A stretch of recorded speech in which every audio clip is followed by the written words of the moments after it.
We live with the knowledge that we are going to die. And religion, since time immemorial, have tried to help humanity deal with this reality. And whether it is through Jewish ethical laws or Christian belief in Jesus, or our own universalist heritage of a loving God, or Buddhist Four Noble Truths, religions and religious thought bring people together to help people live a finite existence in an infinite universe.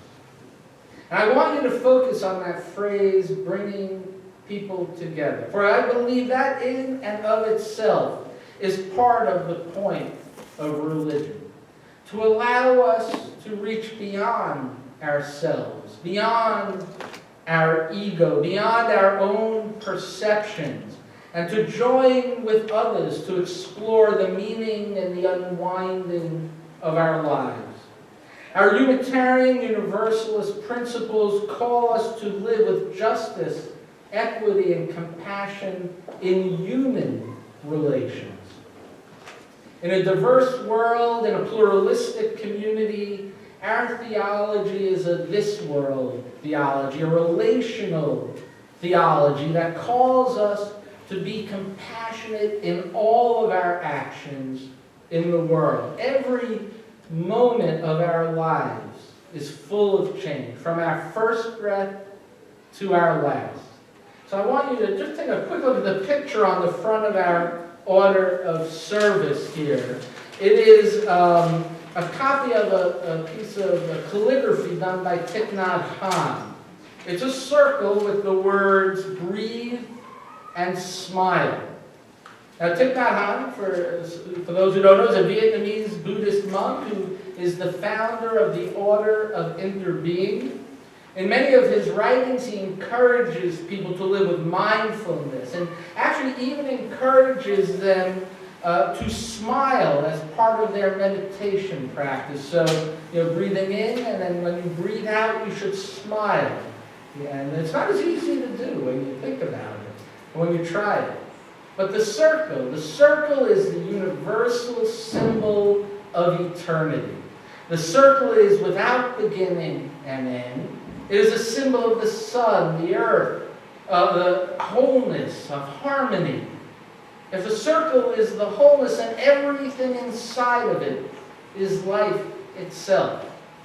Thich Nhat Hanh says, and I quote, "During the time I draw the circle, I realize too that this is the hand of mine contains the hand of my father, mother, and ancestors.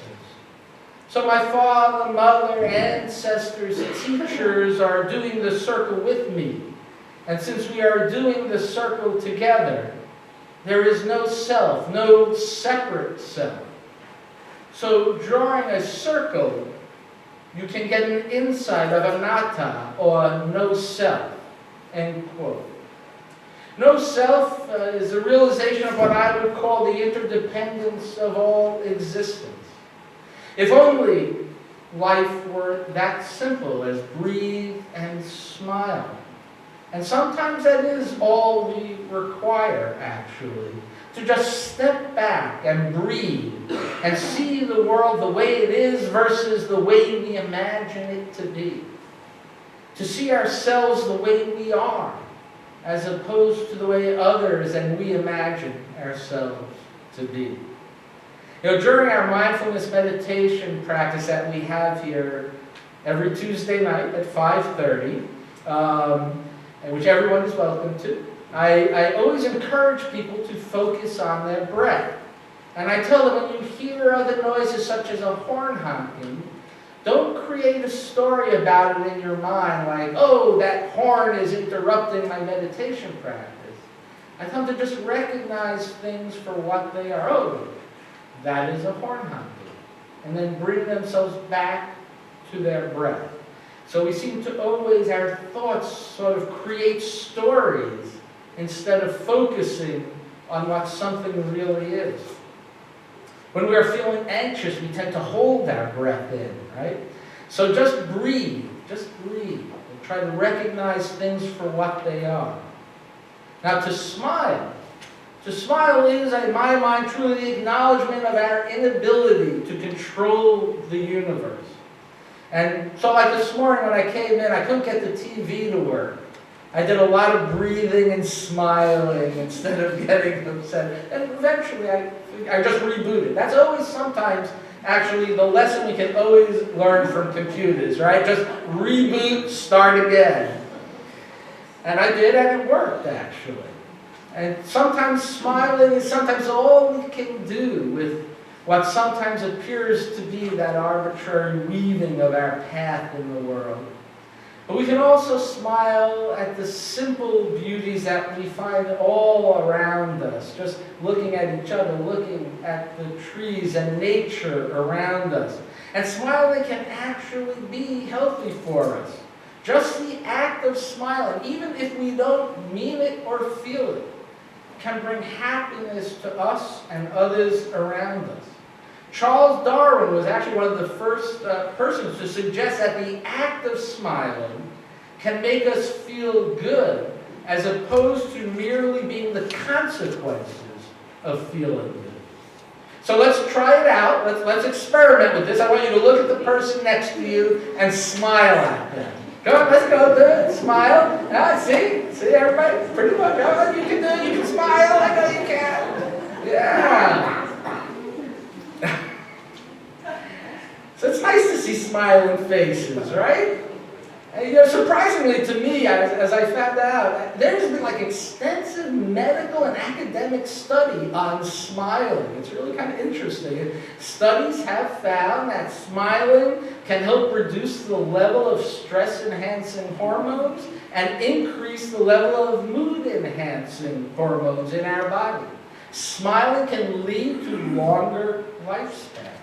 So I encourage you to smile. Just try it. Go out in the store, smile at people. It really freaks them out sometimes. I do that all the time. It does. But they smile back almost all the time. They smile back. But we live in a complex world, and in all the chances and changes of life, we can often find ourselves struggling and suffering with loss. When we have grief, sometimes the encouragement to just smile is not enough, or might even seem trite. We come together in community, and within community we learn to walk with others navigating our grief. It is not always about solving problems, sort of as I talked about with the children earlier. Sometimes it's just our presence in someone else's life, a recognition for others that they are not alone, that helps them through their struggles. And each person deals with grief differently. Grief is a natural response to loss. And by loss, I do not just mean the loss of a loved one, which of course is a major loss. But loss can come from many types of transitions. So the loss of certainty from changing jobs or changing relationships. The loss of familiarity from moving from one city to another. The loss of comfort, maybe even from changing religions. Each of us in our lives has had some sort of unique loss. Each of us feels and deals with these losses in a very unique way. And I think that is the important, or it is an important point to remember. And how does the song go? Nobody knows the trouble I've seen. Nobody knows my sorrow. Think about yourselves. No one can truly understand your unique circumstances. And yet, how do we reconcile, right, the uniqueness with the concept of no self, right? It's because we see ourselves as separate from the whole. We do not see ourselves in the circle with everything else. And I want you to consider that when thinking of the wounds that others have that need to be healed. So let us all come into the circle. Let us all recognize we are all part of the same circle. And let us spend some of our time healing our wounds and walking with each other and lifting each other up as we fall and helping each other reach to become their best selves. It is with this in mind that we created the Pastoral Care Associates program. Unitarian Universalism doesn't offer you an easy religious answer that tells you that everything will be all right in the end. What we do offer you is a relationship with others to walk with you in your time, in your uncertainty, in your time of suffering, to be with you, to listen to you, to care for you. It is our commitment to caring that is one of the core values of our community. Now, often people try to deny and ignore their grief, which often leads to negative emotions, being boiling over and being displayed in other unhealthy ways. So, I invite you, if you have had a loss of some sort, to contact me or Alice or Lucia, and let myself or one of us or a pastoral associate walk with you on your journey. If there's someone you're worried about, or someone you haven't seen in a while, let us know. You know, when I originally imagined this service, I was imagining the Disney movie Lion King. How many people have seen Lion King? A large number. If you remember at the beginning of the movie, all these different types of animals come onto the savannah to greet this new baby lion that's just being born. And sort of that is how I imagine us. All different people coming together, joining for the birth of something new, to share in part of the most important aspects of each other's lives.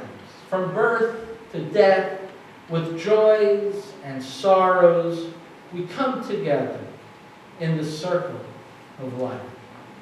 Breathe, smile. May it be so.